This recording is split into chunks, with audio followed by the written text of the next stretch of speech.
Our topic is CRISPR and HIV, and for the sake of this video, I'm going to discuss the genome structure and the infection mechanism of HIV-1 along with the working mechanism of CRISPR. This is the HIV-1 viral genome structure. It comprises of 9 genes which encode 3 structural, 2 envelope, and 5 regulatory proteins in addition to 3 enzymes. It consists of a single stranded RNA of approximately 9.2 kilobases in size. Now, inside the genome, there are 2 copies of positive single stranded RNA that help in coding the virus's 9 genes. These are covered by a conical shell made up of 2000 copies of the P24 viral protein. The single stranded RNA is found to be in tight binding with the nucleocapsid proteins P7 and the various enzymes such as reverse transcriptase, ribonuclease, integrase, and protease. A matrix made up of the viral protein P17 surrounds this capsid, thereby ensuring that the viral particle is safely integrated. Now this matrix is encircled by the viral envelope. This viral envelope consists of a lipid bilayer. Now in addition to the lipid bilayer, the viral envelope also contains proteins from the host cell and some copies of the HIV envelope protein. Moving on to the infection mechanism. Now as the virus comes up on the cell surface, it uses the T helper cells on the surface, which are CD4 molecules. These cells are surface T receptors and they bind the envelope protein.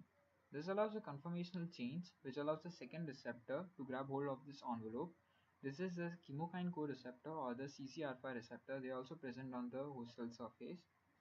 Now after this, the stalk of the envelope protein pierces from the virus into the host cell, and what it does is it starts to draw these both cells together. Now this goes on until the cell membranes of both the cells fuse together. After the cell membranes of both the cells are fused together, the virus material is injected into the host cell, and this envelope protein of the virus is left at the host cell surface. Now the virus has a capsid protein that is ultimately digested when it enters into the cell. This releases the viral enzyme and the viral RNA.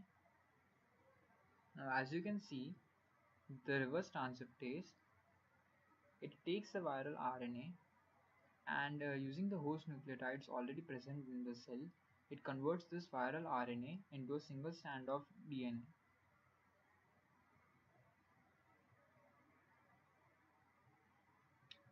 This single stranded DNA is again reverse transcribed into a double stranded DNA.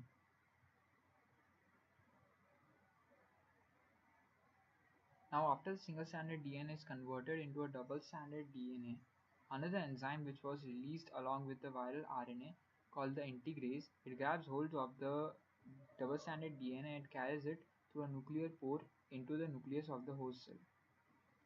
Now within the nucleus of the cell, it finds the host chromosome. It basically makes a cut into it and allows the HIV to insert itself. Now as you can see, the HIV is inserted into the host chromosome and infection is established. Now the RNA polymerase, it comes along and it makes a messenger RNA. Now these messenger RNAs, they encode for different viral proteins, but even though they encode for different viral proteins, they end up associating with ribosome at the surface of the rough endoplasmic reticulum. Now here a piece of message RNA is making envelope protein, and this is directly produced into the endoplasmic reticulum. This is then shuttled throughout the endoplasmic reticulum and is taken to the cell surface. After it's taken to the cell surface, it becomes embedded in the cellular membrane. After this, it coalesces with the other envelope proteins which are present on the cell surface. As you can see, there is a cluster of envelope proteins on the surface of this infected cell. Simultaneously, there are other mRNAs that are being produced that allow for the translation of other viral proteins.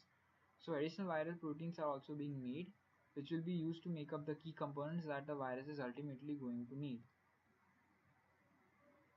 These key components are then transported to the cell surface, to the area where the envelope proteins are present, along with a strand of RNA as well as some of the enzymes that are part of this complex.